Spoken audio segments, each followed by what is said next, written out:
Theater of the mind.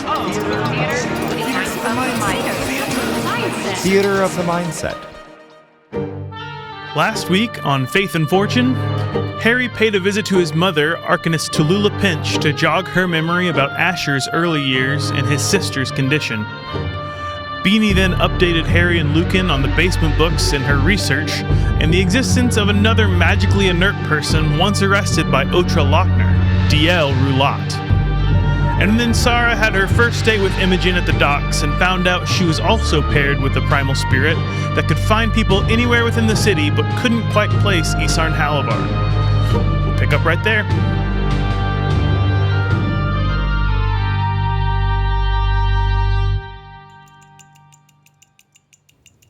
Where's Sahra? Yeah, we need to get a hold of her. Sahra just runs in. Whoa, look who's having a party without me. Party's over, can't you tell? Is the doorman not there? What doorman? We have a dorm. This is a nice place. Okay. Is anyone out there at this point? There's like one guy asleep on a bench. He was here when we got here. Sure. Oh, hey, Beanie. Hi, Sahra. Sahra, we've got news. So do I. You go first. Hell yeah. So the Church of Arasenda seems to be able to write, as you saw, some secretive messages in UV light. Oh, the message was just catty bullshit about finding another church because of what a shit show this place is. But so that's that. We need to keep an eye out. If you have any ways, primal magic or otherwise, to start keeping an eye out for some illusory script whenever it seems appropriate, would recommend. Okay. I asked Luken for some old relics or something that's we could steal from this place, but we'll see what happens with that. And then Beanie, you're the one with all the good information. Let's give Sahra the rundown. The whole rundown? Okay, never mind. Yeah, we don't have time. Yeah, it's fine. Yeah, you do great. You're not a paraphraser. That is correct. You're a deep information person. Actually, Luken, go ahead. I've already talked. Okay, yeah. So Beanie and Herry came by with the basement books. Mm-hmm. That's what they're calling the books where Beanie's kept track of all the stuff. Yeah, I know the basement, Luken. Okay. Thanks. She found out that Otra, our town guard, had become kind of obsessed with a thief named DL Roulat who, look, long story short, claims to be a descendant of the immortal soul, which we didn't think was a thing that existed. But the king can't have kids. King's not allowed to have kids. Yeah. Oh. Yeah, big difference there. Yeah. Yeah. Well, whoa. Right. Telltale sign, the evidence that Ms. Roulat was relying on for this claim was she's a magical inert, which is another thing we had never heard of. Magic did not impact her. She couldn't cast it. Magic cast on her would have no effect. Heavy. Think about the Revenant spell that Otra tried to cast on Esarn. Kill Sender Esarn. The part of the spell that would have targeted Esarn disappeared. You guys? We're making a few leaps here, but... I can connect a leap. Yeah. Okay. They're not that far, right? Like, we're not... Luken, shh. Okay.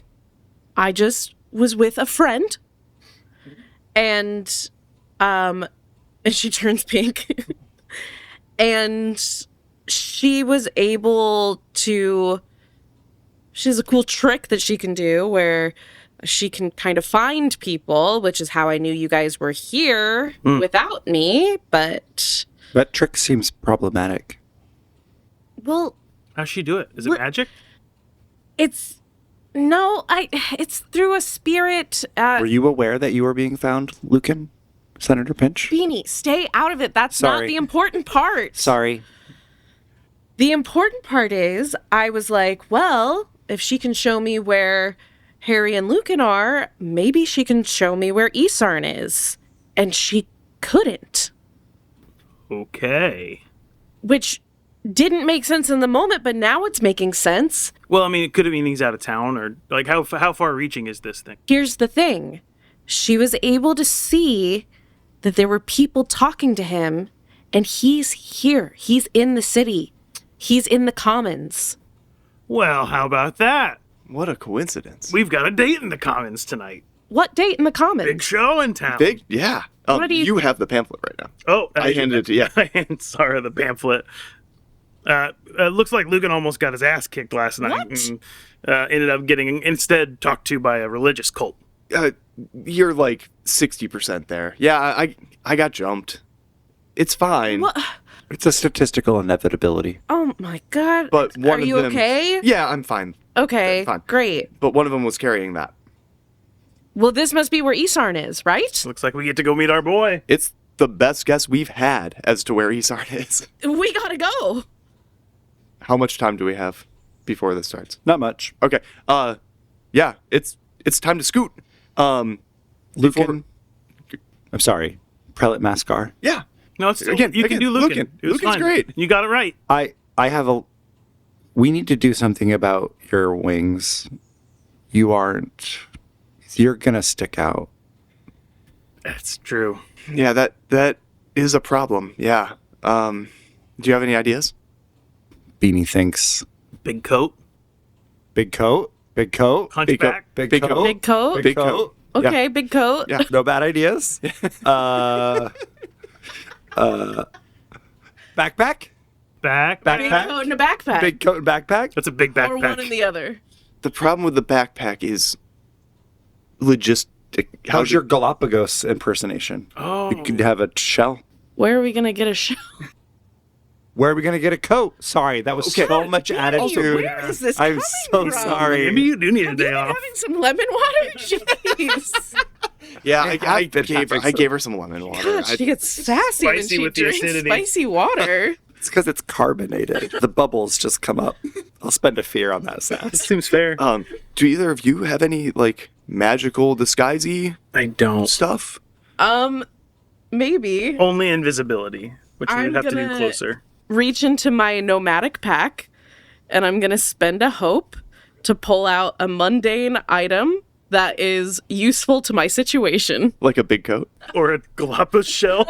I think a big coat is going to be more likely in your bag than the shell of what we've established as a humanoid sentient creature. Just the bones It's just I carry it around in my pack. in your bag. It is the most of the bag. just that Dana Carvey movie, the Master of Disguise, where you're dressed as a turtle. Yeah, we're going to Turtle Club Yeah. so fast. Yeah, it's a Every- coat. You have a big coat. Okay, Every great. podcast eventually devolves into Dana Carvey's Master of Disguise. All right, so I reach into my pack and I pull out a big coat. Yeah, for sure. Will this work? I grab it and I kind of drape it over and What if we ratchet strap those guys down? Would that hurt? a little, but I mean, Yeah, you're a big, tough, strong guy. almost certainly it'll hurt less than getting mobbed by cultists. Yeah, Right. So I'm willing to Yeah. do that. So yeah. do a little bungee cordon and I think we like harnesses are the kind of equipment we would Yeah. have in like the sure. like adventurer prep area. Like I can kind of like Are there any other items in your adventure prep area that would be useful? great idea, Beanie. Let's go down. I think we would have loved to have called you. We have some sending stones, and that way in the future, when Herry and I find out that apparently the king has kids, we can just tell you right away. That would be great. Okay, yeah, let's do that. Okay. Yeah, we have a contract with Overland Outfitters. Oh, nice. So Quality goods. yeah, so we can just go down to the storeroom. There's all kinds of just stuff we send out, especially like the novice adventurers with, because they don't have their own gear. Sending stones probably going to be helpful here, so we can stay in touch if we are kind of working the crowd and everything. Yeah. Well, do you and Luken and Sahra want to go grab those? I need to have a word with Senator Pinch. Certainly, yeah. Okay. We can go down to that. Yeah. Fine. Harry, you want your own sending stone? Yeah. We'll grab 3. We can. Sending's gonna be great if you have a little bald cap or something for a disguise kit. That'd be great. I'll see what I can do. Bald cap's not really part of our like standard kit, but I'll look. Yeah. Senator Pinch. Yeah. I can't go on this. Yeah. No one was asking you. Oh, thank God. Yeah. Oh, I was so nervous that you guys were going to ask me to go. Now, do you feel like you'll be okay getting back? Yeah, I really want to return the basement books back I know. to Do their you need lodge. anyone to go with you, or are you okay? No, I'm okay. Okay. But thank you. I'm just glad I don't have to go on this adventure. Yeah, absolutely. Oh, thank God. Okay. You're an indoor cat. Yeah, for sure. I can venture outdoors, as is evidenced by right now. I just don't like it.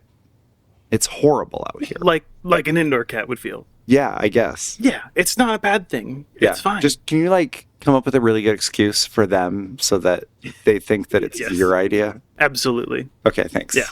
Okay. Absolutely. Okay. If you want to take off, you can go ahead. Oh, okay, yeah. Okay, I'll go now. Okay, Yeah. All right. I'll say there's a big emergency and you Yeah. have to go handle Thanks. it in All the right. office. Hey, Yeah. be safe. Okay. Thank you. Bye-bye. Thank you. Hey, couldn't do it without you. Thanks. We come back in. Where'd Beanie go? Indoor cat. Ah. Yeah. But if you see her, say, "Oh man, we could have used you," but we know you had bigger things going on. Okay. Okay, so we've got a real mess on our hands. What's the game plan? Oh, yeah, we should probably go in with a plan. Okay, well, first, we should see what all the hubbub is about. Sure. Assuming it's going to be a big meeting, if they have tracts, if they're handing out pamphlets, they're organized. So walk in separate, walk in together. I think separate. Separate. Okay. And I think our MO here is we're just attending. Yep. We're Yeah. interested people who got a pamphlet and want to see what's going on. I think we portray sympathy to the cause, right? I don't think we're there to ask a lot of questions that could agitate. Yeah. I think we want to see what this is, see what we can learn. To me, this is not the one where we pick a fight. We have suspicions about what Esarn can do and can't do. He, less than 2 days ago, managed to, not directly, but kill a prelate. This guy's dangerous, and it pains me to say it, but this is maybe not the one where we decide to Pop off like we have something to prove. This is the first and last time you'll probably hear Luken say this. Discretion, probably a good idea here. So go in separate, keep a low profile, find out what you can find out. Should, open to opinions. Should we clue in Lautner in some fashion? Would it be nice to have some backup in case? Obviously, we're not looking for anything to pop off. I don't know. Do we want to be 3 people in a room full of people that don't like us? Herry, if you think that you can keep Lautner under control, which you seem to have a pretty good handle on through the task force, if you can give him the kind of order he will understand to not blow our cover, not the worst idea in the world, because this is the kind of thing he wants to know about, and for the safety of the folks there and in the city, I don't think it's a bad idea to have more than just the 3 of us aware of what's going on. I roll my eyes. I say, fine. If you must. Split the difference.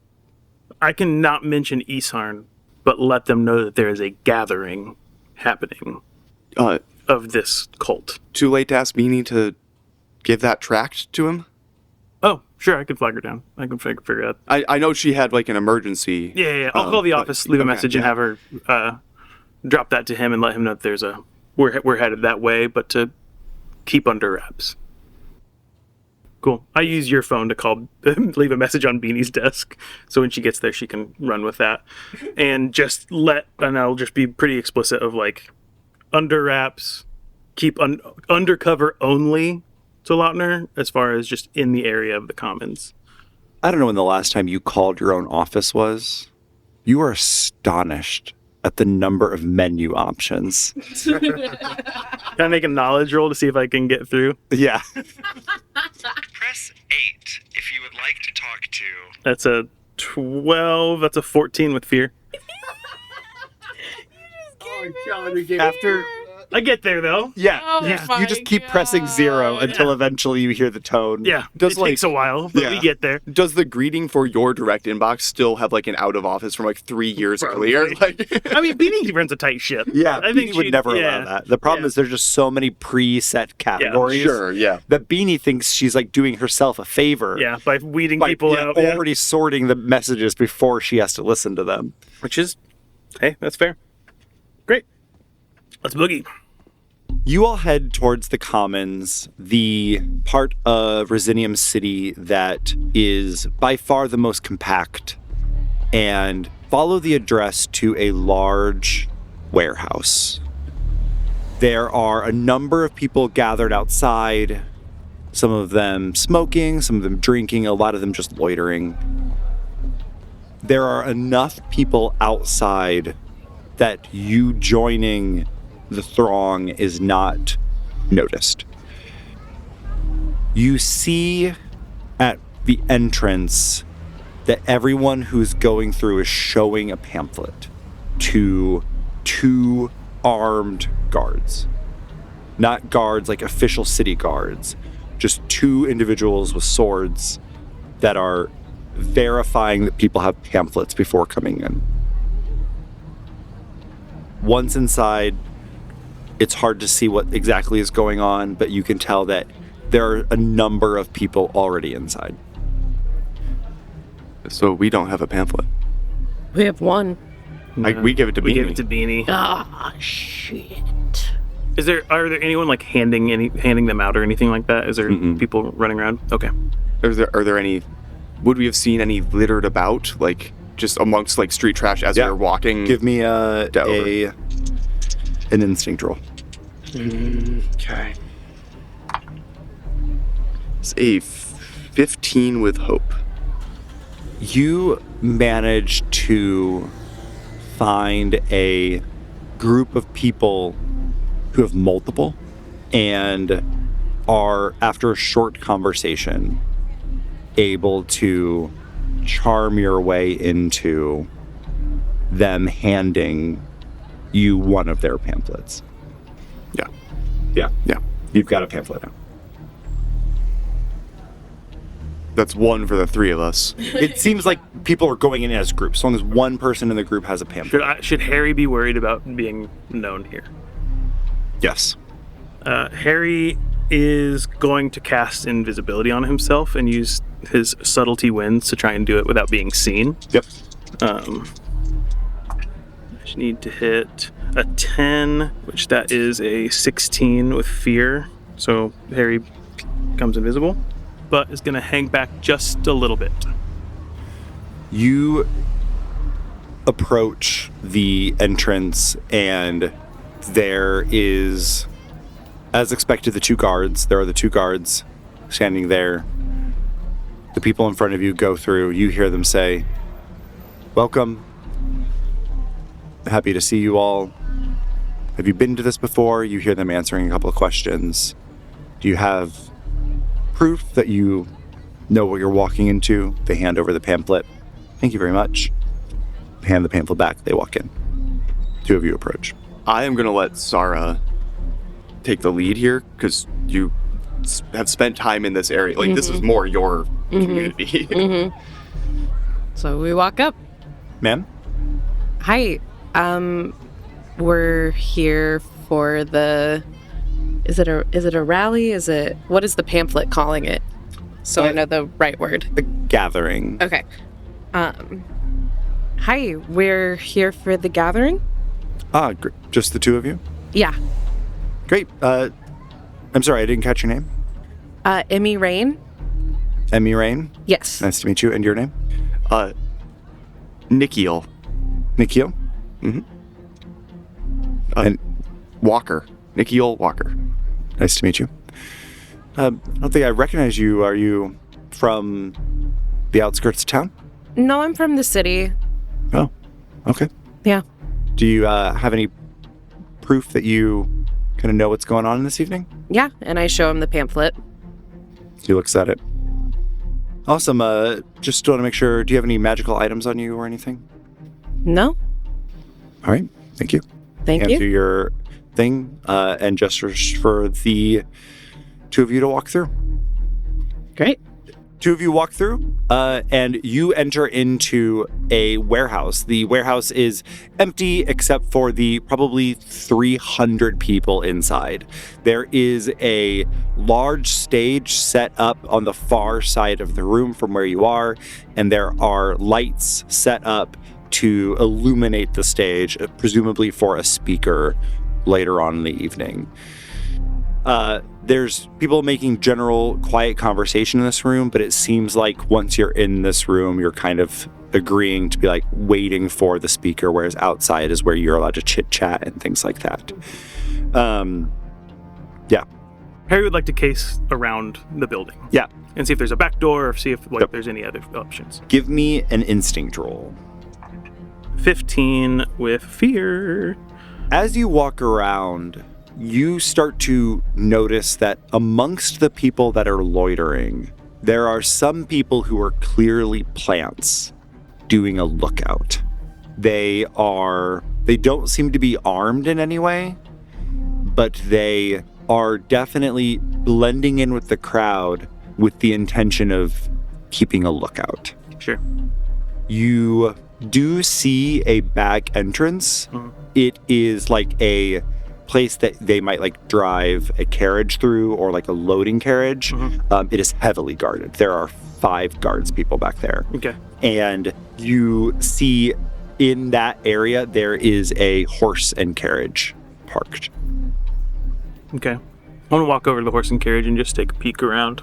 Inside, it looks like this, just from taking a look at it, you can tell that this has come quite a distance. Okay, from Warren? No, not license from plates? Warren. Okay. No license plates from Warren, but maybe from outside of Residium City. Okay. Potentially from Greenhold. Gotcha. Cool. I think Harry's going to... for 1-story building, 2-story building? It is a single-story warehouse, so it is quite tall, maybe 40 feet tall, but 1 story. Okay. There's probably like a second level of like a second semi-level that is like grates that you could potentially store things on and walk on, that covers like almost like a catwalk style around the perimeter on the back side. Okay. Based on the windows, but not like a full second story. It would be entirely exposed from the inside. Gotcha. But I can see it from a window. You can just tell by the structures of the windows that on the western side, instead of large windows, there's a set of smaller windows on the bottom and a set of smaller windows on top, kind of implying that there might be a second level there. Then I'm going to take a risk and do Arcane Door to go up there. Okay. It's a place that I can see. Yeah. Subtle spell. Yeah. To be cool about it. To add 2. This will break your invisibility, correct? No, I have 2 more tokens before I break my invisibility. That's how He gets this to do one a couple works. things. Yeah. That is a 24 with fear. Yeah, and I just needed a 13 and spend a hope to do it. So I am up there in that little catwalk area that you described. Describe what this magic looks like. Since it's like me trying to be super subtle spell, I'm like kind of just like, I think at this point, humming one of these old tunes a little bit, these old folk tunes that I learned this spell through, just in my head. Not loud enough for anyone to hear, not loud enough, like not obvious. And then you just kind of, because I'm invisible, maybe if someone was looking like in that spot at that moment, would like see the grate sink down a little bit. But he's like, again, I'm a 5 foot tiny little guy, and so yeah. When you appear inside. Yeah. When you appear inside, you immediately hear, and I'm spending the fear. Great. And I just pray that Baaz give you the words in this time to speak to this crowd. They are ready for the change that he can bring them. And through you, Sender Growlin, I believe that Baaz will bring a mighty tide through which all ships may rise. Go forth, Sender Growlin. You have Baaz's blessing. And you see 2 men kind of leaning on each other. One you do not recognize. He has just an absolutely full beard going half the way down his chest, and he is scrawny as all get out, wearing traditional Baazian Sender clothes, and another man, bald, scarred, you absolutely recognize as Sender Esarn, praying over him. You love to see it. He looks up, you see Sender Growlin, you assume, kind of wipe some tears away. I love it. It's true cult. And he says, "Thank you, Sender Halivard. I promise I'll make you proud." No, Sender, please. It is all for Baaz and the change that we plan to bring. Go forth. Do I know where that Sender is from? Is he a Resinium City? You would know. I think you've maybe heard this name occasionally. He's not from Resinium City. Okay. There are like a very limited number of Senders in Resinium City. I would have known if it was. Yeah. Gotcha. Cool. Yep. He's clearly from out of town. Gotcha. With that, you see Sender Growlin kind of descend the steps and make his way to the stage, leaving Sender Esarn up here with you. You do see on the other side of maybe 15 feet away at the top of the stairs, there are 2 guards standing post. But they are looking out over the crowd, kind of scanning. It looks like there is another guard at the far end of this kind of catwalk area, but you are by far the closest person to Sender Esarn. Cool. I'm not doing shit. Yeah, I didn't think I'm you watching. were. Yeah, I'm just watching. I think His movements. I want to get like if I can just clock a general vibe from him. Like Herry wants to read him one more time now that he knows more about this person. I did roll an instinct check to see if Sender Esarn Sure. picks up on anything. Sure. Does he have magical means to pick up on it? He does not. That is a critique. You're good call. Sorry to be a turd. No, look, this is a new system that I am just not not as used to. Yeah, invisible creature can't be seen except through a magical means and Can't be seen. That doesn't mean can't be except perceived. through magical means, and attack rolls against them are made with disadvantage. I think you, with my roll, Sender Esarn looks around briefly, Sure. and you get the sense that you are only invisible. You're right. Yeah. You are not The physical presence of imperceivable. another person. Yes. Yeah. You are not imperceptible. Eyes on you, kind of a deal. Yes. Yeah. That's fine. It's dark up here. I think in this moment, you are struck by the fact that this is a warehouse full of 300 people. And Sender Esarn is once again having someone else take center stage. And he is remaining in the shadows while this Sender Growlin makes his way. You, Luken, and Sahra see this man, full beard, scrawny, his hair a little bit patchy. He walks up. You see a couple people start to murmur around you, whisper, this isn't what we expected. Like, what's until he raises his hand, kind of getting everyone's attention. Thank you, everyone, for coming tonight. My name is Sender Nolan Growlin, and though not many of you know me, I hope that in the coming days to change that. I thank you all so much for coming tonight and giving your time and your open hearts to this opportunity. For too long, we have tolerated subpar leadership in Venethar. Countless times, we have all felt that the Council of Faith does not represent our decisions. How often has the Senate failed to speak with your voice? How often have they neglected to hear the things that we have been saying to them over and over again? I spent today walking amongst you, getting to know so many of you, eating with you, breaking bread, sharing with you. And I have been filled with your kindness and your generosity. while seeing the hedonism that they wallow in on the hill of faith. I have seen more of the God's light here in the commons amongst you all than I've ever seen amongst the clergy.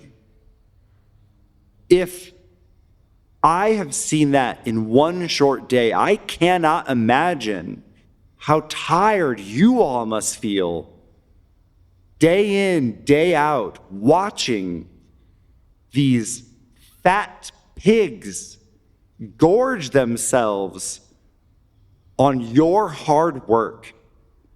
For too long, we have watched this happen.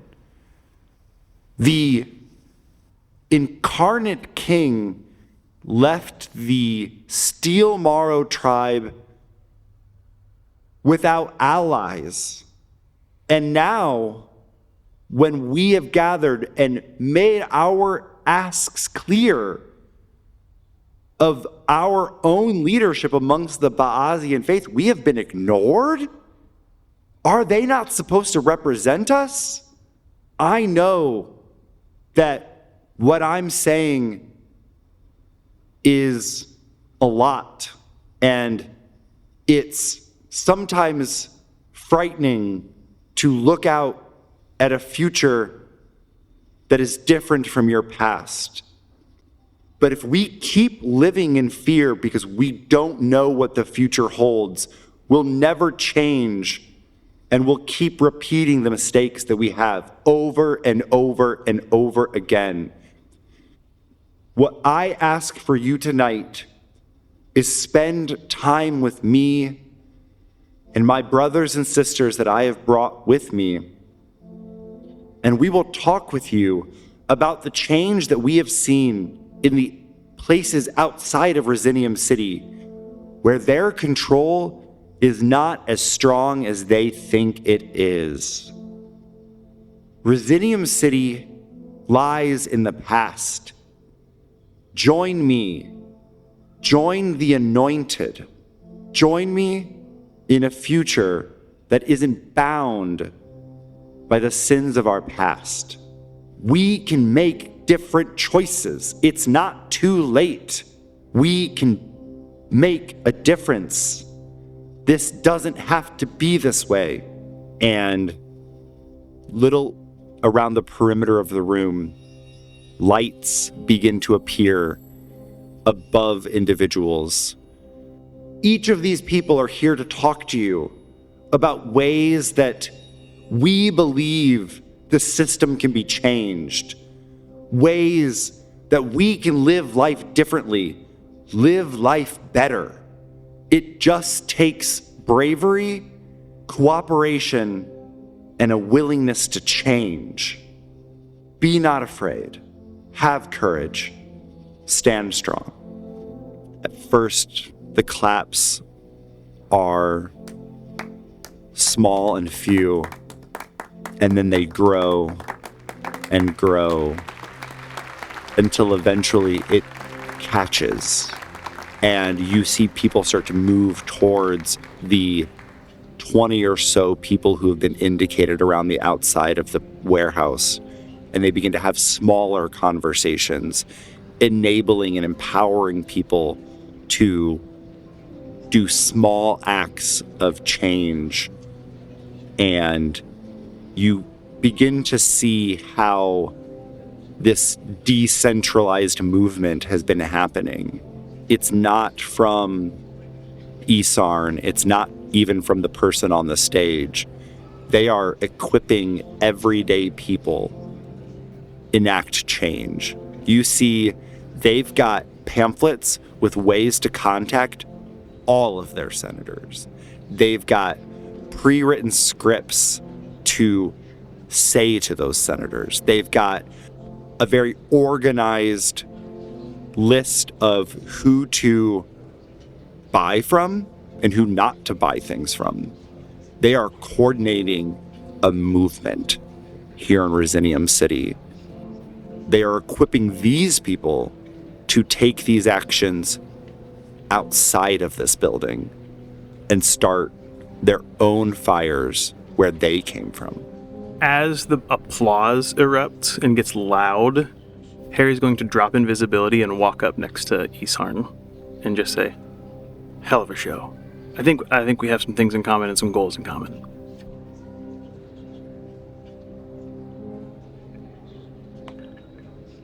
You register some shock on Esarn's face. I would love to actually persuade him and be like, "No, we actually do have goals in common." So I don't know if that's a role, however you want to do this, but that's a sincere goal of Harry's. Senator Pinch. Esarn, long time no see. He looks around. I have a few questions. Sure. Don't we all? I am interested in hearing how we may align.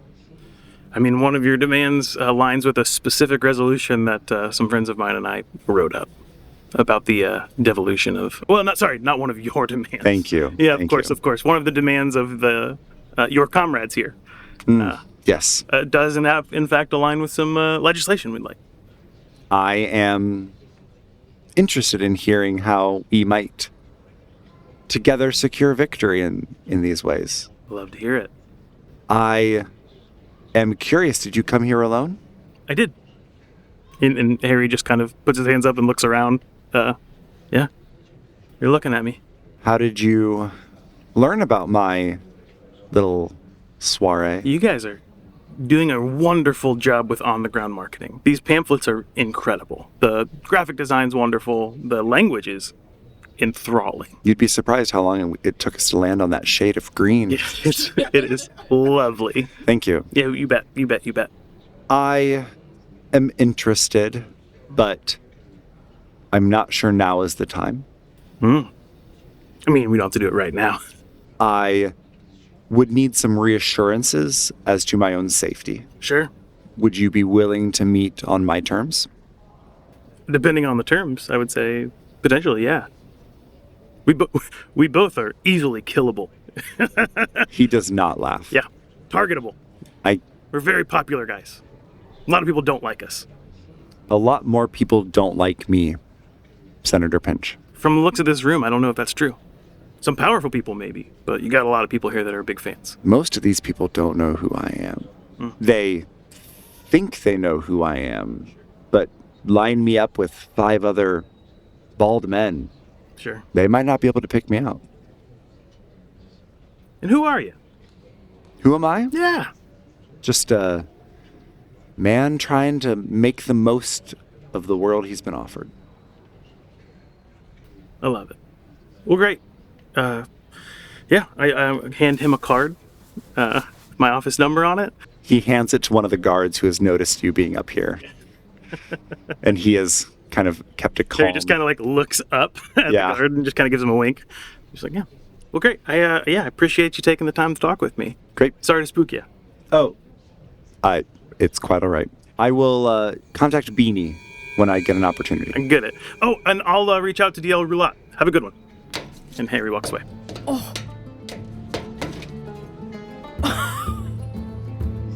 God damn! I need to think for a second if he's gonna let that go. Talk about risky. I'm using a fear. Go for it. Stop him. The guards. Runic door. Yeah. Subtle spell. Yeah. 9 and 4, that's a 14. What's my... I need a 13. So spend a hope, runic door. I'm out of there. Wow. Fuck y'all shit up! Ooh. Wow. Holy moly.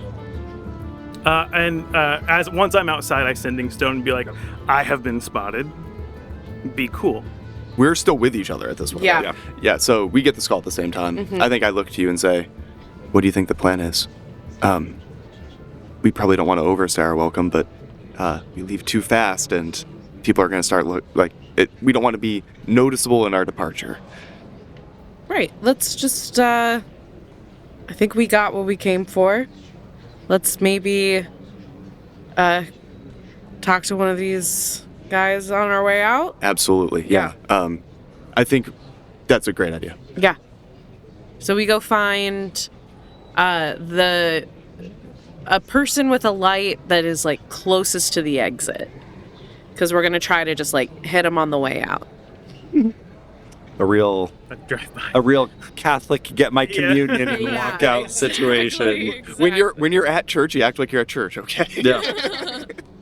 You catch an individual on your way out and you hear them talking about quests amongst the Baazian church. They are in the middle of conversation. You kind of join the group in the back. The key to their influence are preordained quests. If we stop accepting preordained quests, the Baazian church loses all of their influence. We can continue to petition them for individual ordination of quests, but they will have to go one by one and determine which quests fit their quote-unquote motives and goals, and have to make a decision on the fly whether this is close enough to their end product. It's this pre-packaged set of 20 quests that they have decided on that allow them to maneuver all of the chess pieces. We're not asking for a lot. We just want, as adventurers, the right to know what is good and the ability to seek that good. That's what Baaz would want. Baaz did not get approval, or rather, Baaz did not choose from a menu of quests to go on. Baaz traveled the land, saw wrongs, and righted them. And you see people kind of like nodding up and down and think, yeah, that's right. Like, why are we just accepting these preset just because it's easier? It like this doesn't add up. You in the back, and I'm gonna spend a fear. Yeah. Don't punish them for my stuff. I'm sure you both look quite capable. I'm sure you found yourself following some preordained quests from time to time. Did you feel a sense of fulfillment following these railroads, these tracks that you can't escape? Did you feel like you had any say in this? And Sahra just looks at Luken and then kind of shrugs and shakes her head, but doesn't say anything out loud. I've taken quests for a lot of reasons, from putting food on the table to the sense of excitement to, experiencing something new. But that question of fulfillment, that has not entered the calculus for me, and you've given me a lot to think about as I look towards my next quest. This new perspective is welcome, and I appreciate it. I am not lying, but I'm also appeasing here. Like I am speaking truth from like the experience I've had, but I'm also definitely not trying to like pick a fight. Yeah, and I think that Sahra picks up on the fact that there is truth behind what he's saying. She kind of like gives him a curious look and then quickly just like starts nodding again, like, yeah, like what he said. I'm going to spend a fear, Okay. and I'm going to do this backwards. Okay. Sahra and Luken, you hear glass shatter from the windows on both sides of the warehouse as canisters of gas Oh my god. Had to call the shoots into That's on me. the warehouse from both sides. Immediately, people start to scream and scatter. Both of you give me agility reaction rolls. You have to beat an 18. Again, hope and fear don't matter in reaction rolls.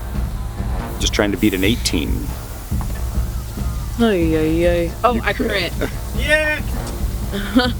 Oh, I could not have done worse. No. That is a 3 with hope. A 3, Oh, 8, and 8. yeah, 8. yeah, But on the, sorry, an 8 total. Yeah. You can go ahead and take 1 stress and 1 damage. Oh shit! Never. No. Sorry. Is it too late for me to use a thing? No. I'm using my Luckbender fairy ability. I'm re-rolling that shit. Yeah. It's 3 hope, and I have all the hope.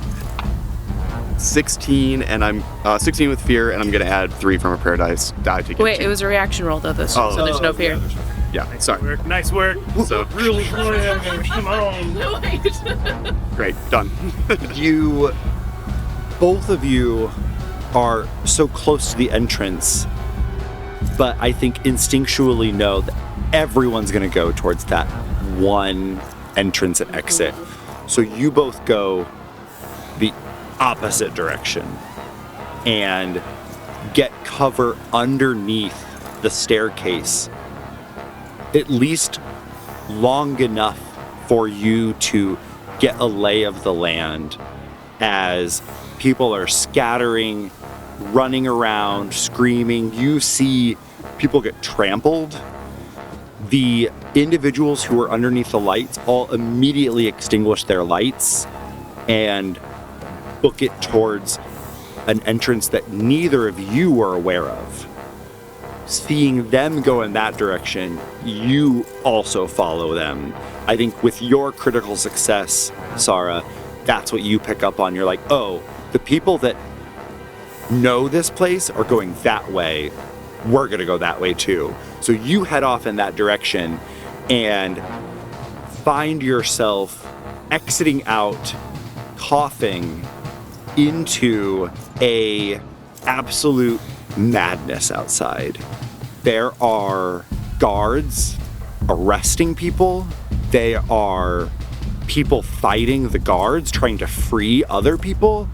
It is chaos. This situation is getting bad fast. And with your successes, you are both kind of able to find a safe place where you can like hunker down and go unnoticed. As soon as we get clear, I would like to pick Sahra up and fly away. Yeah. I have wings. Yeah, absolutely. Yeah, like that, Yeah. That's the end game for me. Yeah, you can and- mark the appropriate stress to fly. Yep. And I think we're also, if possible, trying to check in with Herry on the sending stones and say, like, Herry, get out of there. Like, Yeah. you good? Oh, like, I'm fucking out of here, baby. Yeah. Let us know when you're, like, stay in touch. Stay safe. I'm heading to check on Beanie. Yeah. We're good. Yep. From the outside, because I'm doing this backwards, give me an instinct check. So that is no, fuck off. That's a 7 and a 6. Take that back. That's 14. You are far away. It's 14 with hope. Yeah, should I add my rally die? I'm not your boss. So that is a 19 with hope. You're far away. You materialize at this distance, turn around, look at the warehouse. You're on the backside. You can clearly see where that carriage and guards were.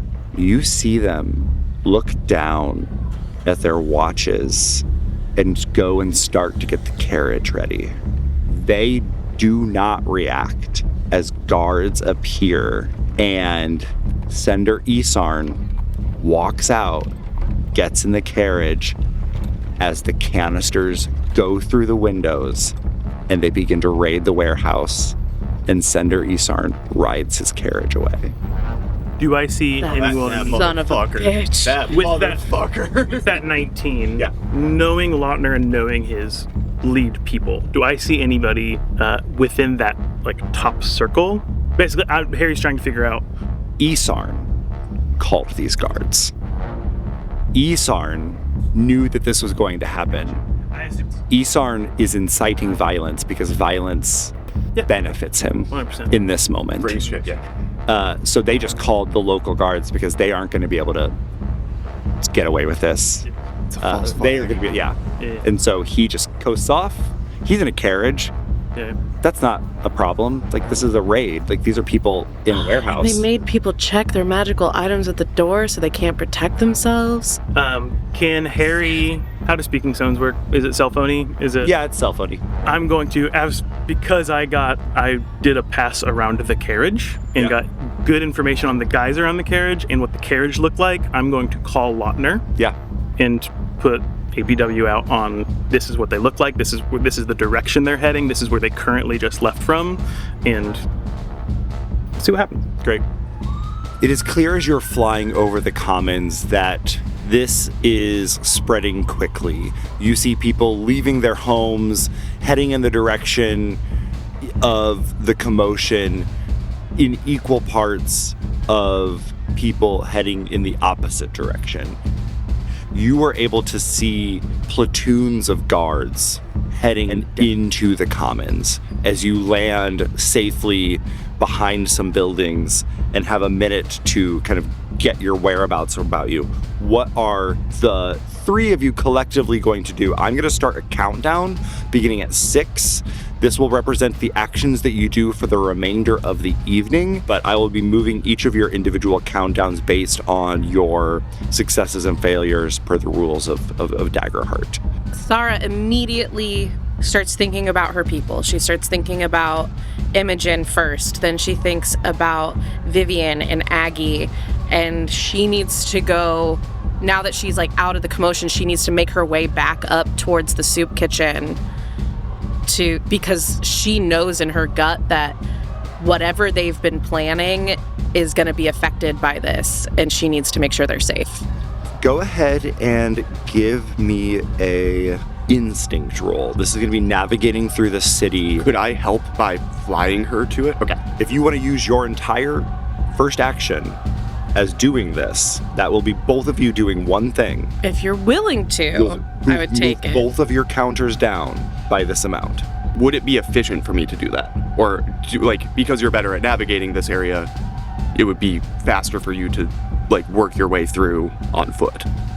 I feel like I can probably make my way back on foot. That's what, yeah. Yeah. And it's a crit. Great. You are, in fact, 100% correct. I'm very capable. Your counter will not move down at all in this scenario. Okay. You head in the direction of the soup kitchen and don't even make it halfway there before you start to run into many of the community organizers that you saw that night, your first night in the soup kitchen, out amongst all of the people organizing this movement. It seems as though they are doing their best to diminish the blowback happening. You are seeing guards whose fault it is hard to determine at this point, as it looks like as you've moved through the commons, there is as many people, as many agitators as there are guards getting outnumbered in this space and getting cornered. The folks from the soup kitchen are doing their best to bring down the temperature of the commons, keeping people safe, keeping people organized. You run into Naz and he flags you down. Sahra, what are you okay? Yeah, I'm okay. Are you okay? I'm okay. I'm okay. What's the word? What can you tell me? What can we do? It seems like the city guard performed a raid of some kind on a warehouse. I think there was a gathering. I have no idea. It was not anything I was involved with. Okay. But violence has broken out. We're doing our best to keep everything as organized as possible, but things are getting absolutely out of control. There are people that I have not seen before fomenting violence. There are people in the commons who I've never seen before here. Where's Imogen? Is she safe? Imogen is back at the soup kitchen. She's still there. I can't have her out and about right now. Her and Vivian are kind of making a triage of the injured as best they can. Okay. Is there anything you need me to do right here, or should I head over there? You see that there is no wrong answer. There is no lack of help. It is up to you right now. Do you want to, he is kind of organizing, gathering people and trying to calm people down and do his best to ensure that they are not caught in crossfire. Mm-hmm. You know, based on what he just said, that Imogen and Vivian are probably doing some type of triage or helping the injured back at the soup kitchen. It is up to you. There is no lack of help. Okay, Naz, you take care of people here. Keep people safe. Move people out of the line of danger. And if there's anybody that is seriously injured, try to get them back to the soup kitchen, and we'll try to help people. I'm going to head over to the soup kitchen and see if there's anything I can do to help over there. As you are moving through, you start to see what he is saying. There are people who have, like, the equivalent of arcane Molotov cocktails in the Commons, which is something that would have had to be prepared for and not something the people of the Commons had. There was not the level of unrest in the city that you saw in Sharnwick. Sharnwick and the outlying places in Venethar had a little bit more of that unrest.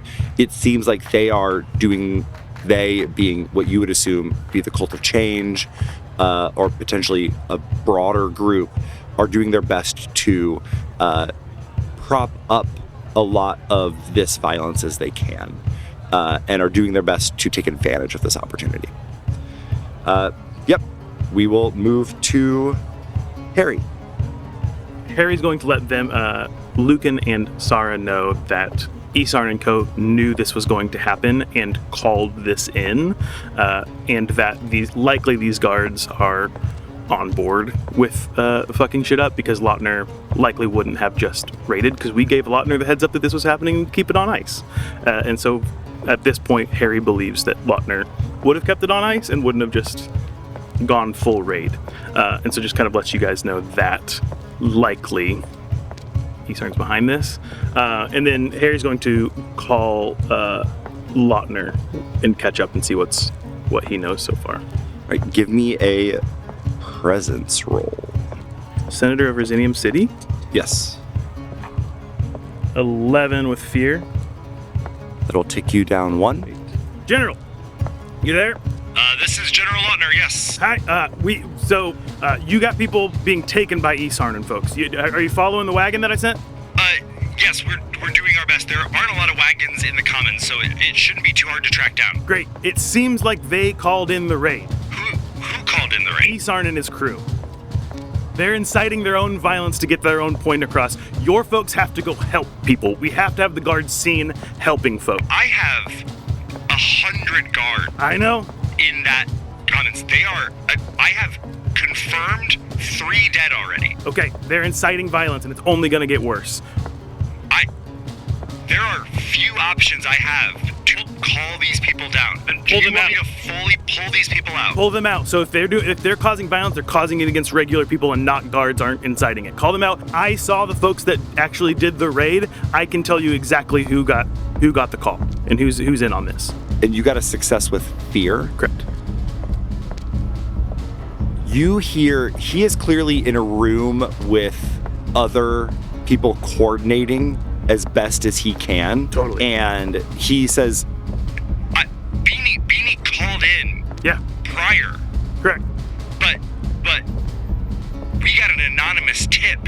Yeah. So did you call in the raid? I did not call in the raid. Someone else called in an anonymous tip. We've been tracking an insurgent group in the Commons for a number of months now. Yep. They left us a tip that the Cult of Change was meeting with the insurgent group and fomenting violence. They gave that to another team. Yep. And they acted on it before we were able to. Esarn's the tip. It's happening from the inside. If I pull people out, are you okay? We either send people to help or we get them out of there. If you guys are seen doing any amount of violence, it's only gonna make their point. Senator Mitch, I'm gonna need actions and more than just your word on this. Can you get me at least can you get me the gold circles signatures on this? Yep. Give me 2 hours. Thank you. Give me 2 hours, get started. Let's go. Thank you. Yep. with this, you know that if you can get all of the Resinium senators to kind of sign on to them pulling out the guard, then that gives him enough to maybe make a more strategically unwise decision. Because there was a collective leadership idea behind that. Cool. Which is going to be someone else to blame if it doesn't exactly. go. 100%. He's covering his own ass. That's the fear aspect of Love it, it. and why it's going to take you a little bit more time than just calling in and 100%. doing that. Harry is seething. Harry is a politician. He keeps cool. He's a genuinely friendly guy. Harry has never been more angry. One, at the threat against Beanie. Bringing Beanie into this is obviously going to get him personally emotionally, but just the idea as someone, Harry's a politician and certainly plays politician games. But Harry so vehemently believes in the egalitarian Senate and the let's bring change together and let's do it together and let's make it better for everyone, that the idea that someone would put their own followers in harm to make their point has Harry absolutely in a full rage. Just absolutely, And that is miserable. 100% the move that Esarn is pulling here. He knows that in 3 days from now, he is going to score more political points by having martyrs than he will by having a subpar charismatic speaker give a speech to a warehouse of people. Yep. So he just called in the guard on his own people and then escaped while they fell on the sword. There's nothing more like evil to Harry than exactly that. That level of manipulation is awful. We'll move to Luken. Sahra has dashed back into the commons, and you are kind of here on the edge of the commons on the southern side, seeing guard move in, and the smoke from more northern parts of the commons begin to billow into the sky. Luken takes a look around and sees what appears to him to just be a chaotic scene. He also is feeling pretty isolated in this moment. Sahra and Herry both have figured out what they need to do next and are taking that action. And without clear direction, Luken is in this place of relying on what he's always done, which is go where the action is and then figure it out.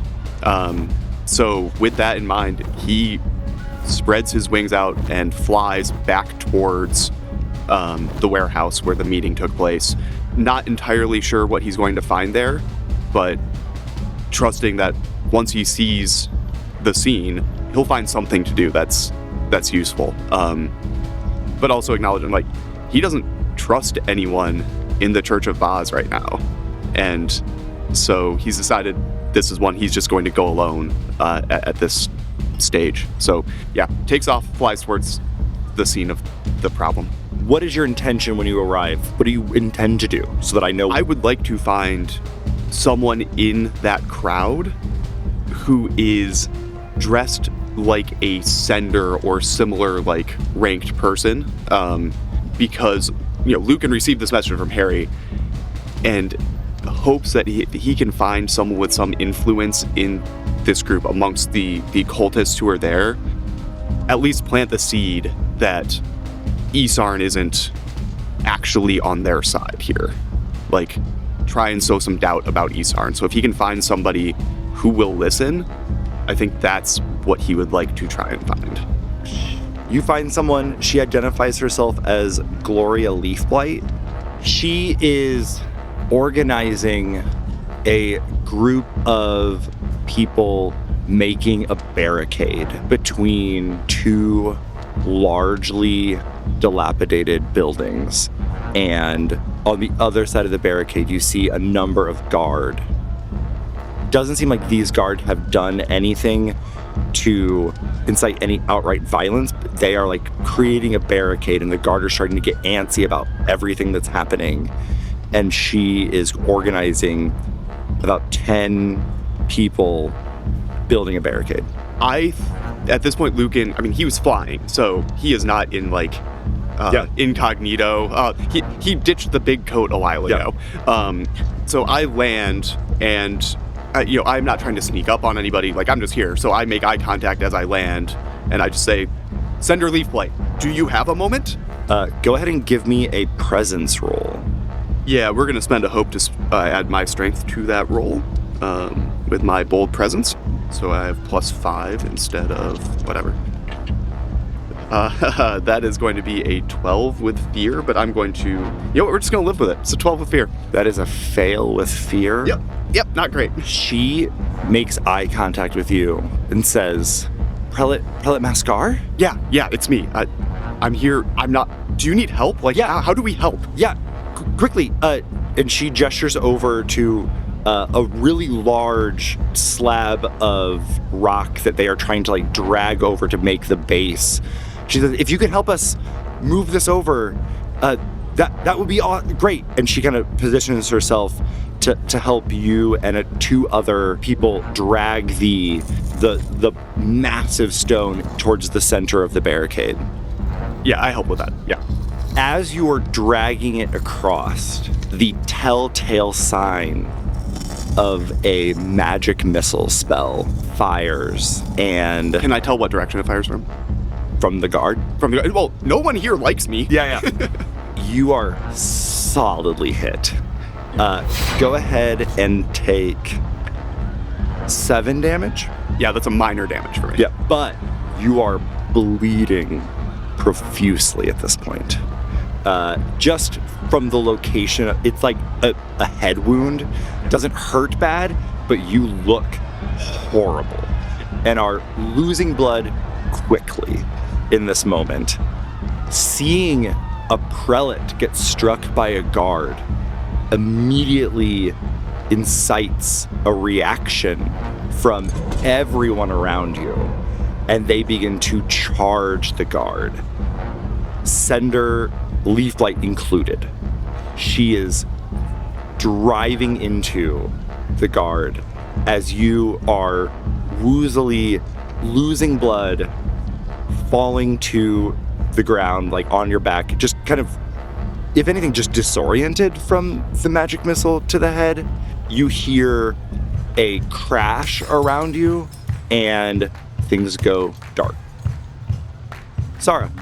Sahra is closing in on where the soup kitchen is, and she's looking around.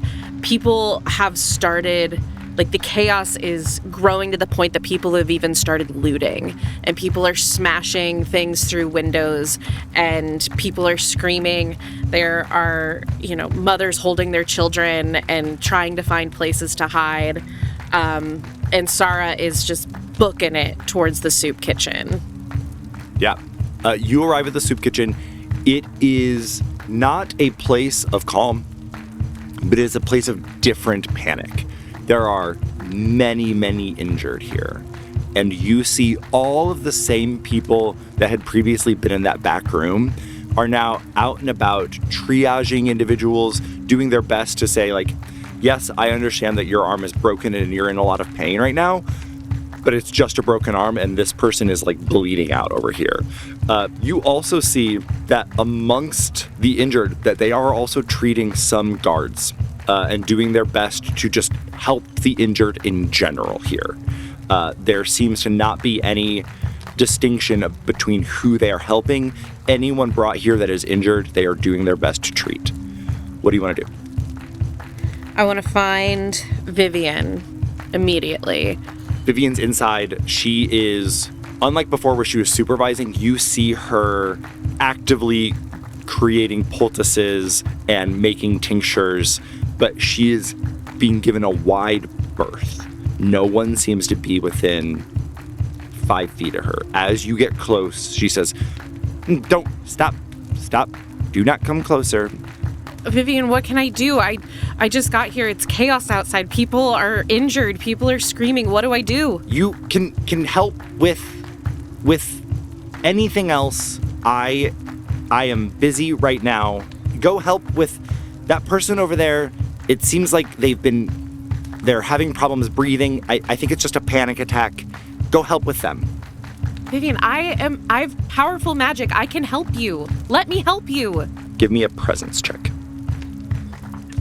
Ooh, buddy. All right. That's 23, 24, 25 with hope. You quickly scan what Vivian is doing, and she is creating a very potent form of morphine. and you can tell that it's extremely volatile, and if done incorrectly, could be lethal. She is basically the anesthesiologist of this moment, and she is being given a wide berth because she can't have anything interfering with her focus right now. However, you have pleaded with her, and she looks at you and she says, I don't need your help. I need hers. And she points to Aminette. There are people here who are getting in the way, and we just need them to be soothed. Have you and Aminette ever soothed anyone? No, I feel like all I ever do is terrify people. You feel Aminette's presence around you, enticing you, letting you know that this is something Aminette can do, and offering up this power to you in this moment.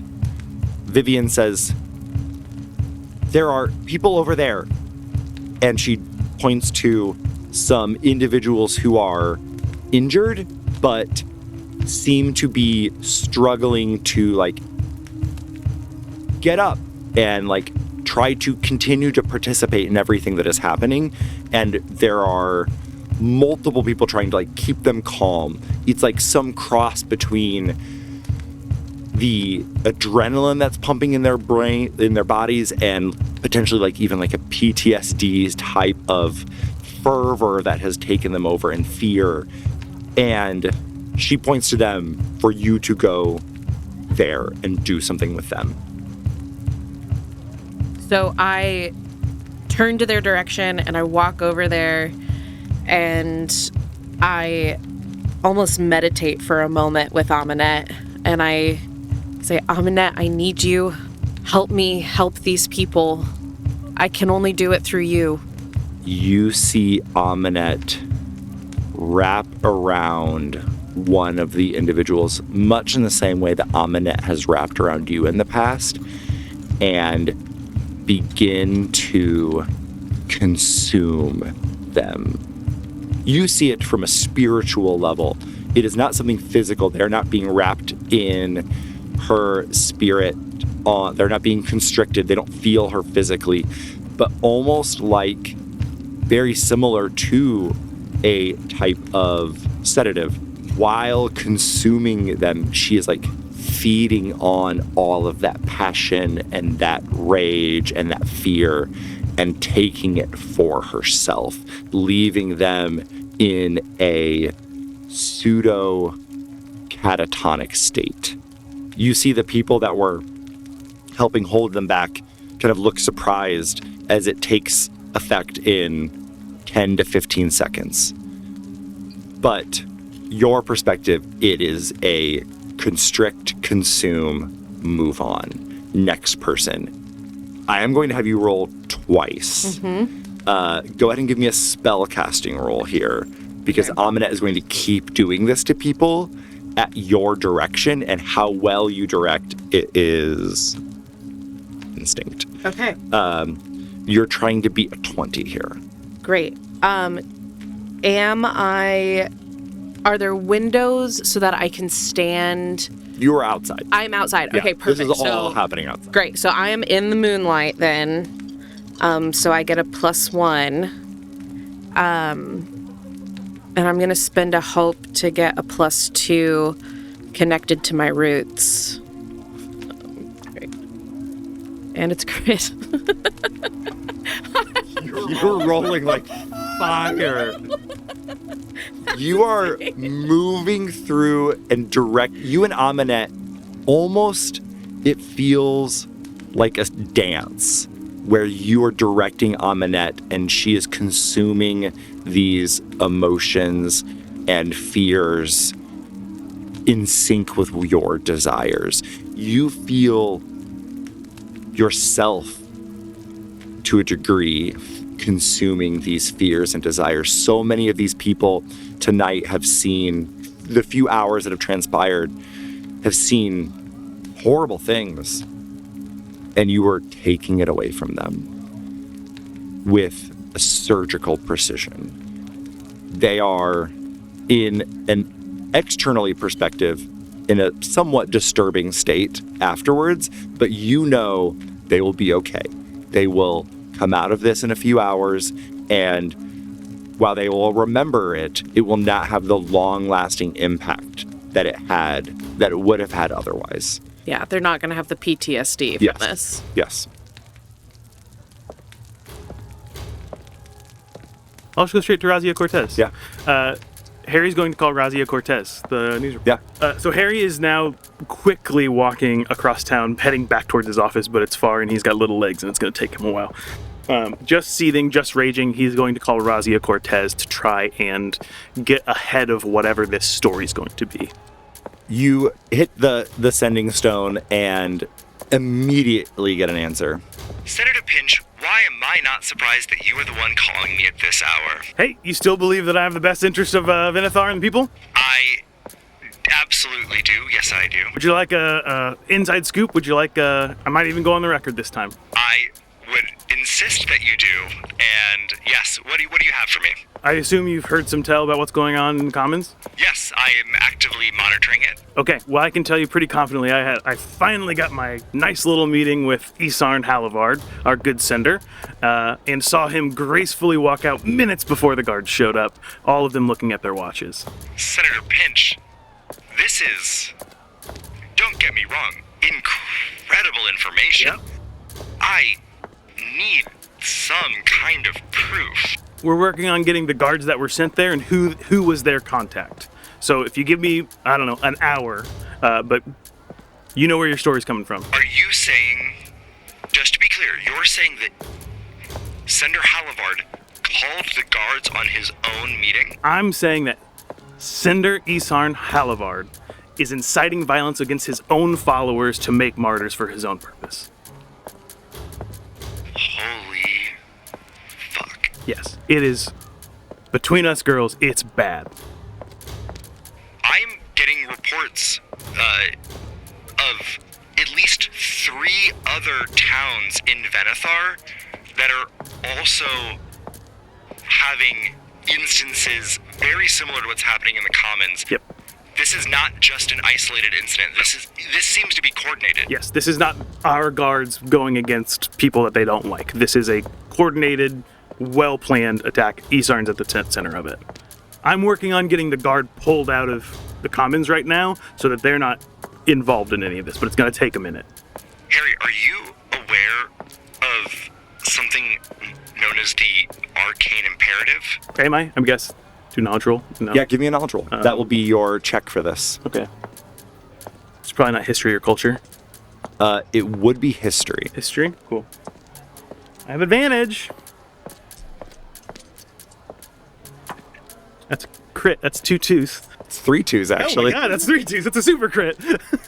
Super crit. Super crit. You've spent enough time inside of the Infinite Hall of the Incarnate King. Sure. It's odd architecture, to say the least. Okay.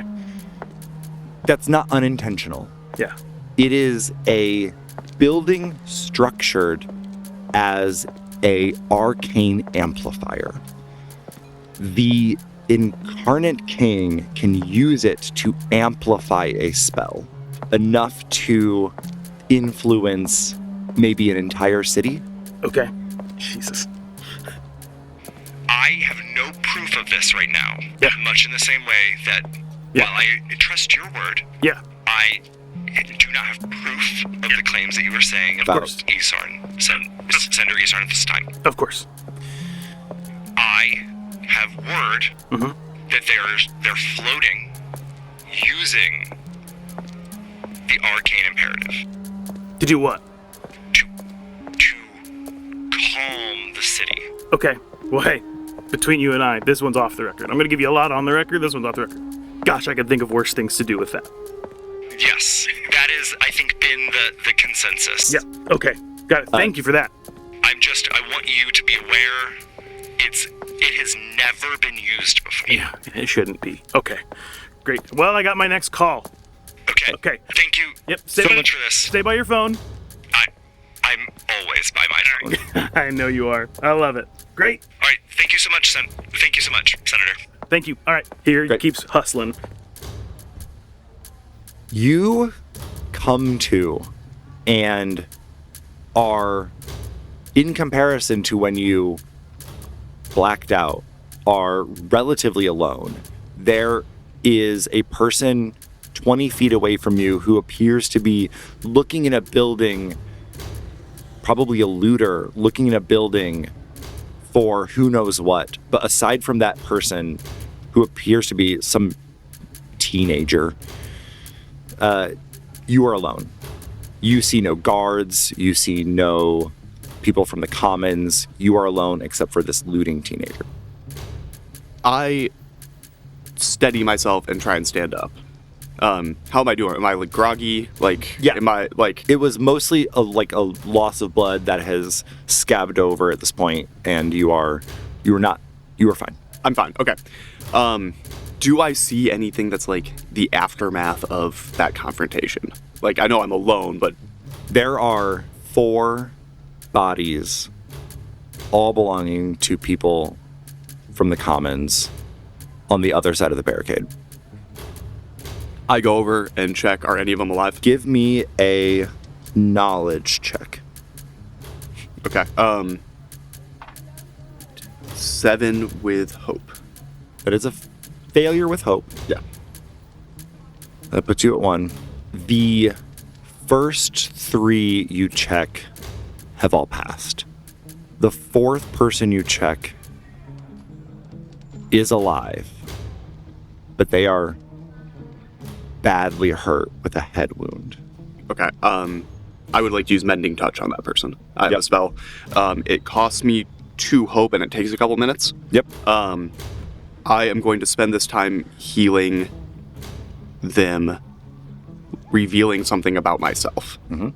And in this moment where I'm alone and just immersed in the aftermath of a disaster that in many ways I am blaming on the institution I've devoted my life to, I think that Luken is coming to the realization that his approach of go where the action is and figure out what to do and you'll be successful is not serving him in this moment in time. It's not serving him in this conflict. And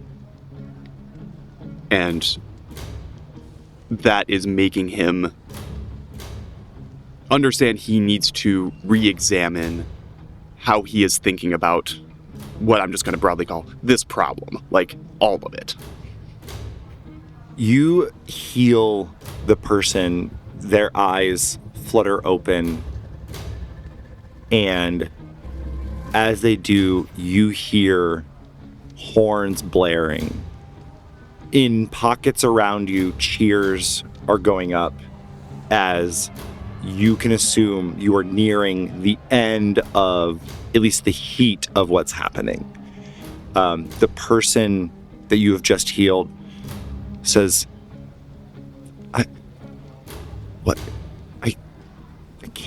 can't feel my legs. Why can't I feel my legs? Where am I? What's happening? Luken is not like a trained paramedic, right? Yeah. Like he just doesn't have the knowledge to be like, here's how you handle a person who is dealing with this level of trauma. He has I healed 2 hit points of damage. Yeah. What more do you want from me? Yeah. It's his level of knowledge on this. So he doesn't really have the skill to be like, don't move. What are you like? Yeah. So Luken looks at this person and just says, where do you live? Where do you have somewhere you can go? I live just she's like, you can see that her pupils are huge and she looks disoriented. I live Why can't I feel my legs? And she is like starting to panic a little bit. And you hear a cheering crowd coming your direction. And probably know that you just need to kind of get her out of here. Yeah. So, Yeah. I'm going to use a prayer die to give myself some hope back. Okay. And I'm going to ask, like, can I help you get away from here? This is not a good place to be. Can I help you get away from here? I can't walk. Yeah, I can help with I can't that. walk. I can help you get out of here. Luken scoops this person up and flies off. And I think he's gonna look towards like the soup kitchen. Yeah. Like that seemed like a community of helpful people who at least like aren't gonna make this worse. So he's going to go that direction. I fly again up above the rooftops here. Much better at orienting myself this time. I see, the area where the soup kitchen is, fly that direction. As I get over it, I'm surveying, I'm looking for Sahra because she's the friendly face I have there. And upon seeing her, I land and I am holding a incredibly injured person. And I think I say to Sahra, hey, are there healers here, medics? We need to be able to stabilize. Yeah. What's your name? I asked the person. Joy. I can't feel my legs. I can't. I just give you the look of, I'm not going to say, yes, that's true. I'm giving you the look of like, what the fuck am I supposed to do about this? Yeah. I point toward Vivian, the Galapagos woman, and I'm like, the people in that direction, don't go near the Galapagos woman, but the people surrounding her are helping with healing. Take her over there. I'm already gone. What do you want to do now? I talk to Aminette, and I say, we need to make a bigger. We need to help a bigger area. We need to calm this down somehow. We need to stop this. This will be bigger, more. I need something to accomplish this task. You hear Aminette say, What do you need? I need more power. do you have, because I do not believe you have an ability to do this. I don't. So if you don't have ability, you do have blood. Ugh, I can't use blood. What about fire? Give me a presence check. Before you roll, you're going to need to beat a 20. Okay. Yep. Okay, I'm going to use another hope to connect to my roots. 20, 21, 22. From? With fear. So that is a success with fear, so that's taking it down one. You offer fire as a way to appease Aminette. And Aminette, you feel a reluctant agreeance. And immediately, all of the fire that you can see extinguishes. The fires in the distance of the buildings extinguish. The fires boiling water to sanitize cloth extinguish. The fires burning to make potions extinguish. No one can create fire in this area anymore.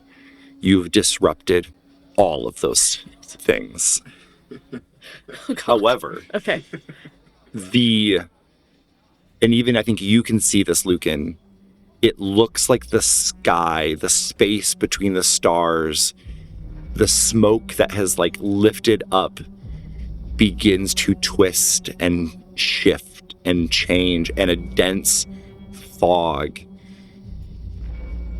begins to form as the smoke, instead of just rising, begins to fall down over the city, creating a thick, dense cover, making it hard to see, move, navigate everything, creating a type of calm, an eerie calm that is hard to penetrate, even almost like how sound is different in winter. This dense fog makes sound even hard to travel or carry, and the horns of retreat sound muted and far away. The cheers of the people in the commons who are feeling a type of victory are silenced as the dense, thick smoke covers the area around you. Dang. You have heard the guard call for retreat, Awesome. and a dense fog has fallen over the entire commons, making sound muted, making navigation difficult, and making it hard to see more than 10 feet in front of you. That's different than the thing that I was gonna go make a different suggestion for this. Okay. Oh, can I, so there's a dense fog. Can I do a check on that, a knowledge roll or whatever I would get on what this would be? Yeah. I won't count this as I'll do this as a reaction roll. Great. That is a 14. What figure doesn't matter. Oh, I'm sorry. It's a 16. You don't feel a calm? Okay. So it's just a fog. It seems to just be a fog over the commons specifically. Okay. Is it like causing people hard to breathe or anything? Nope. Like doing no damage? It's just a fog. Yep. Okay. How am I fairly close to the Incarnate Hall? Yeah. The Infinite Hall? Relatively. I'm going to go to the Infinite Hall and just actually take off running as Harry's thinking about the calm emotions. You arrive at the Infinite Hall and it is locked down. Sure. They see you approaching. Yep. And the guards at first stop you. Yeah, for sure. Harry Pinch, Senator, I'm just here to see what's going on. I'm out and about in this.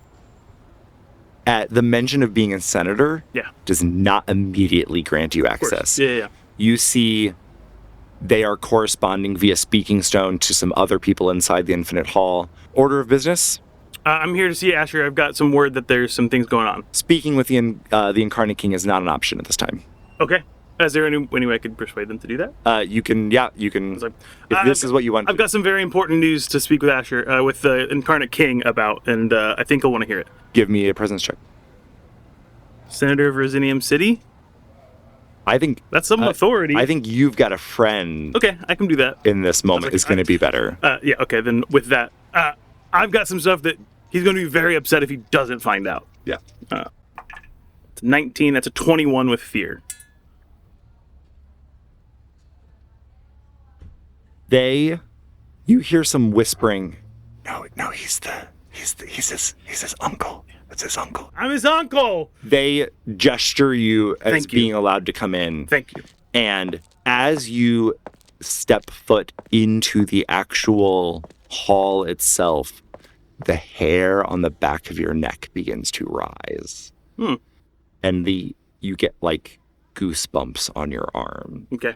The air is charged. Sure. It is also eerily empty in here. You pass guards at crossroads, and that's it. Cool. I'm assuming I'm being escorted that way. Yep. You were being escorted until you eventually come to a room that you would know is like the pseudo throne room. Yeah. He does not sit on a throne very often. That's not what the Incarnate King typically does. That's not his vibe. Yeah. But this is like the de facto where he would like make a decree for the Divine Codex. This is like the royal chambers, essentially.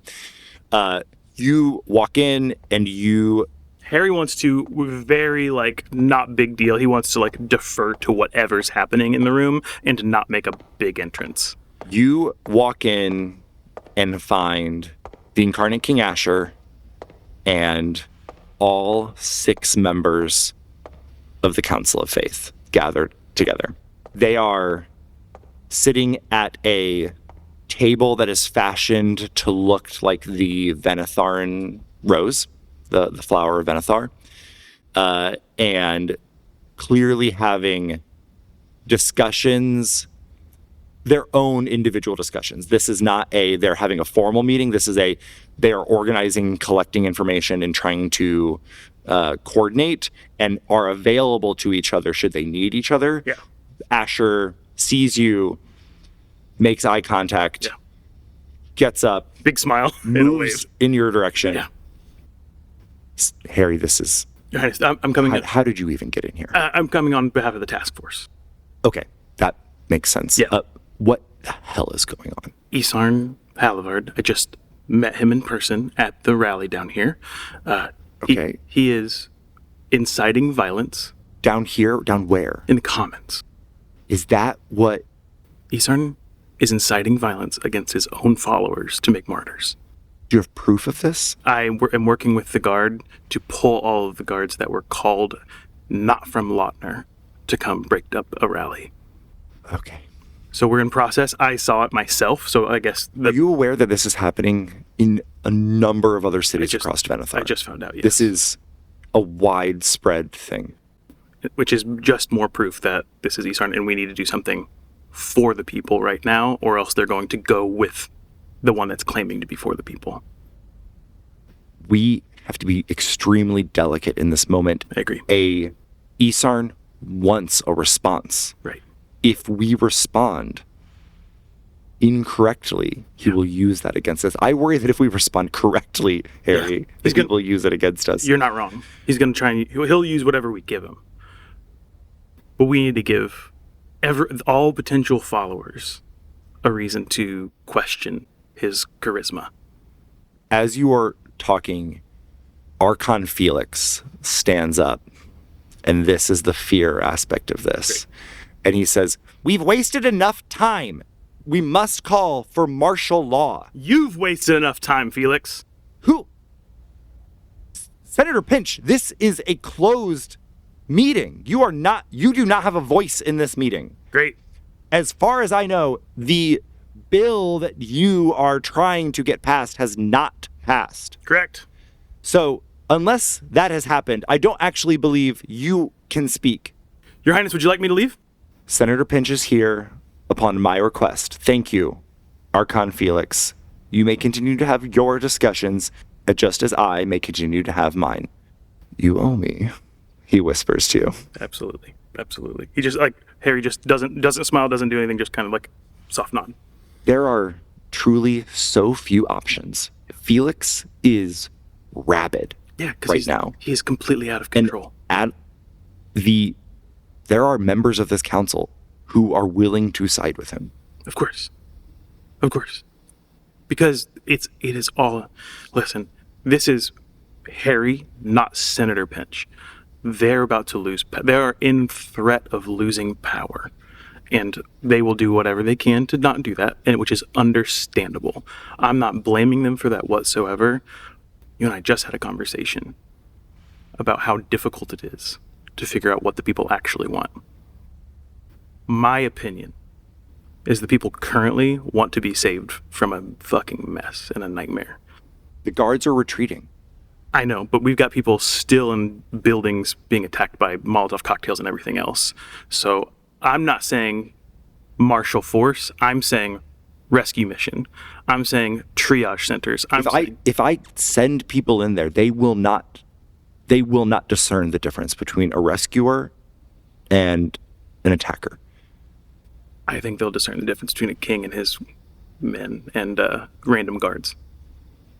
And Harry is gently suggesting that the king leave and go calm things and go show himself in the thick of it himself.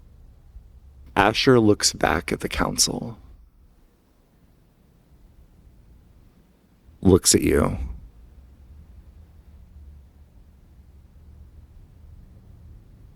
That would be a bold move, but wouldn't require a vote.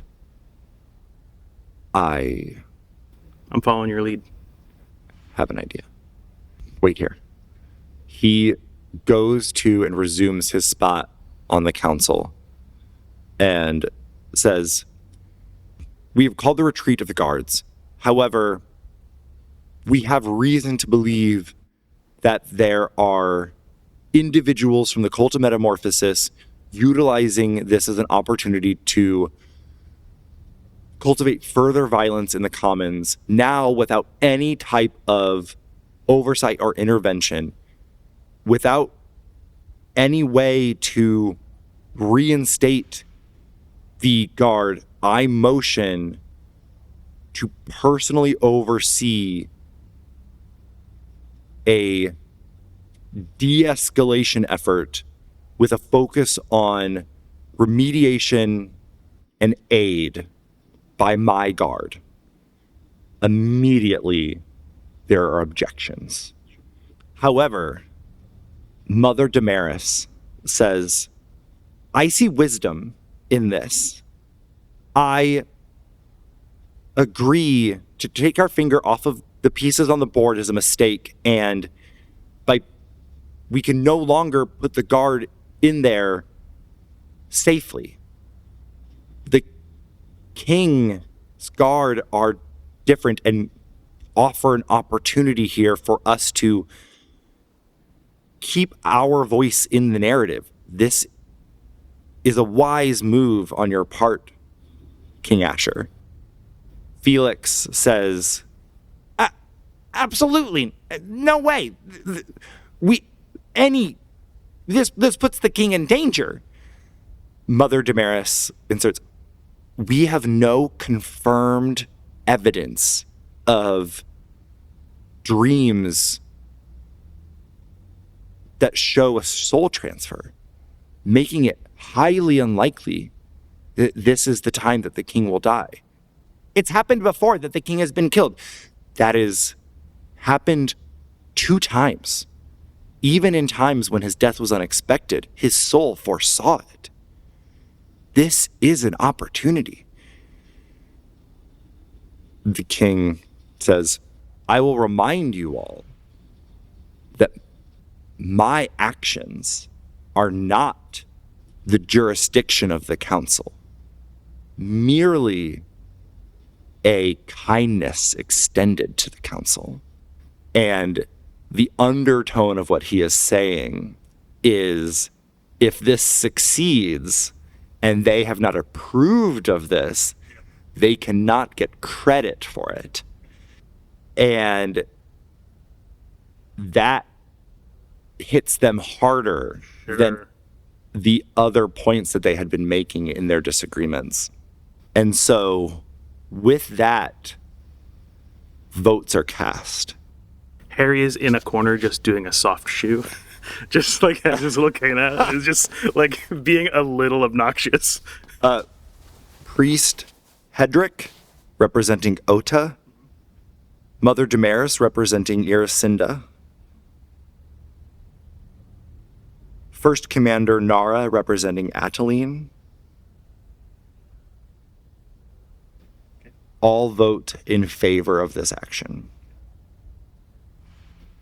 Arcane Felix, representing Baaz, the Spoke Warden, representing the Wainwright, and the Incarnate Voice Webb, representing Phalos, all vote nay. And of course, the Incarnate King is the tie-breaking vote and votes in favor of his own motion. Love it. With that, I believe I have things to attend to. Will you all please remain here, coordinating other efforts? Thank you. And he walks away.